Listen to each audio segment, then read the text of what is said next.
rank the albums.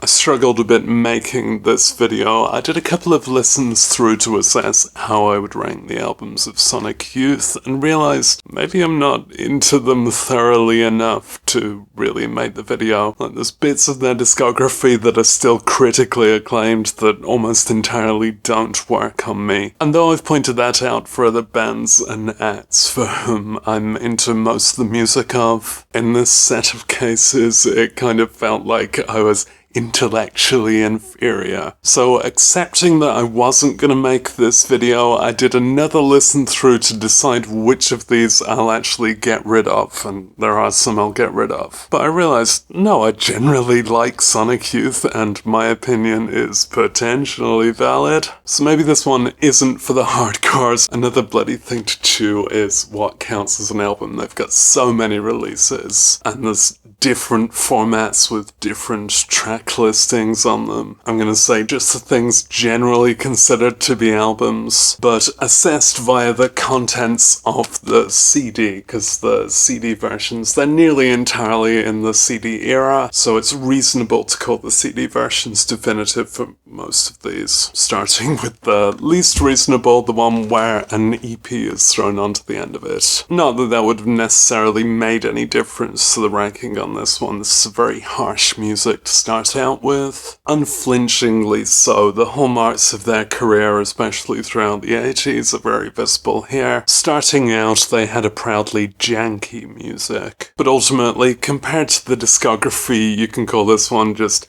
nothing wrong with it, and that happens to be the extent of praise I'm giving. Then there's some very punitive stuff that I'm only occasionally up to. I prefer Pumpkin Hill. It's a mighty demonstration of the force you can manage with music without even having to tune your guitars. Then, by bringing a bit of sardonic pop confidence to their sound, Sonic Youth have nailed an album where there's one track of each of the things that they'll turn out to be great at. So by this point they are demonstrating that in full force, and this is basically a sister release to that. Just conceptually the same but better. The best of what I'm going to call their early years. Now I'm slightly breaking the release timeline here as this came out after the next one I'm going to assess, but just in vibe it's clearly before. I think its inclusion in a ranking of the albums of Sonic Youth is debatable, but any list of their albums I'm finding has this one included. But by changing name and thereby going a bit anonymous, they've gone very silly. This is a dick around. And if you skip the first couple of tracks, it's a very listenable dick around. There's something that basically exists as a joke. The jokes kind of work, but it doesn't exactly go for brilliance, so it's nowhere near brilliance. The ostensible Madonna theme of this isn't really maintained by the actual contents. It does actually have the catchiest moment of Sonic Youth's whole career, but I'm not sure that's a good thing because it's directly Kim Gordon doing karaoke of Addicted to Love. And then we've got the real quality trio. Maybe my opinion's quite predictable, and if you look at like Pitchfork reviews or something, the reviews of the other ones will refer to these ones as when they went mainstream. But the reviews of these ones will recognize how fucking great they are. Maybe through aligning with the mainstreaming of the alternative rock scene. I don't know, 1988. I think Sonic Youth were ready to be in this shape at this time either way. They're now making alternative music rather than an alternative to music. This album is rightly recognized as a classic, and it's Sonic Youth pulling together and getting in tune, making proper songs that aren't just parodies of pop, and they can do that very, very well.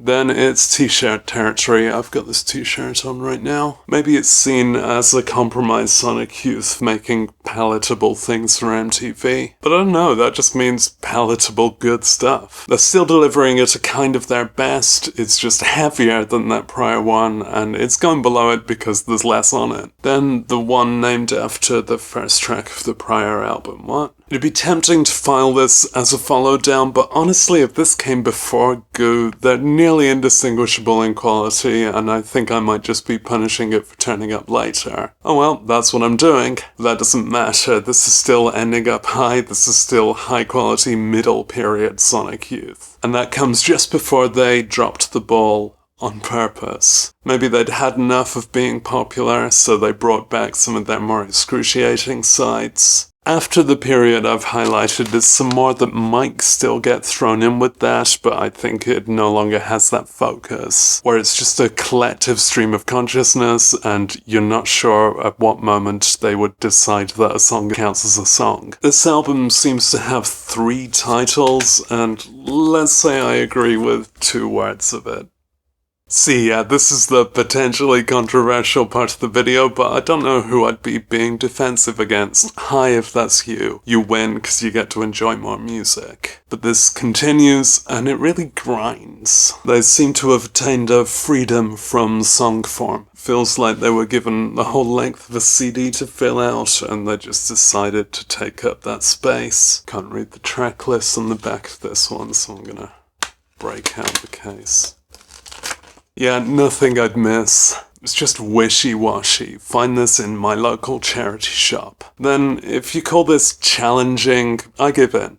I was looking for a chance to give in either way, but it feels wrong to be uninterested in an album with a hamster on it, but it also feels wrong to listen to this. I'm trying to make this part quick. This is a bit of a leap in their sound, even further from sounds I'd want to hear. I wonder if anyone does the sheet music for Sonic Youth. If so, they're definitely underpaid, and they might have walked out by this point. One thing I can say about NYC Ghosts and Flowers is that it's impressive how every member committed to the exact same kind of badness. Toward the end, they found a softer and more melodic version of their brand. It doesn't compromise on their drive or their complexity. Or maybe you can tell by now I'm not throwing in any solo stuff. Have you seen how much? I think you'd think that I'd be into this one, and I'd like to be, but there's not many tracks, and there just happen to be none that work on me. They seem to have decided at this point to be a kind of television, and that's a respectable move for Sonic Youth. They're learning some actual melodic scales, but with the television branding comes a lot of indulgent long instrumental sections, some more noise than rock, and I don't mean noise in the aggressive sense, just the tedious sense. Not that they planned it this way, but when you look across the arc of the career, here they are steering themselves into a safe landing. Safe shouldn't have to be the word for anything Sonic Youth. They're simply still in this melodic discipline, still with lengthy songs, but these ones earn their length. But it doesn't provide any absolute classics, it's just good enough. Then it's kind of the age of Audio Slave, of rock music comebacks, not that Sonic Youth ever went away. And I don't know how conscious a choice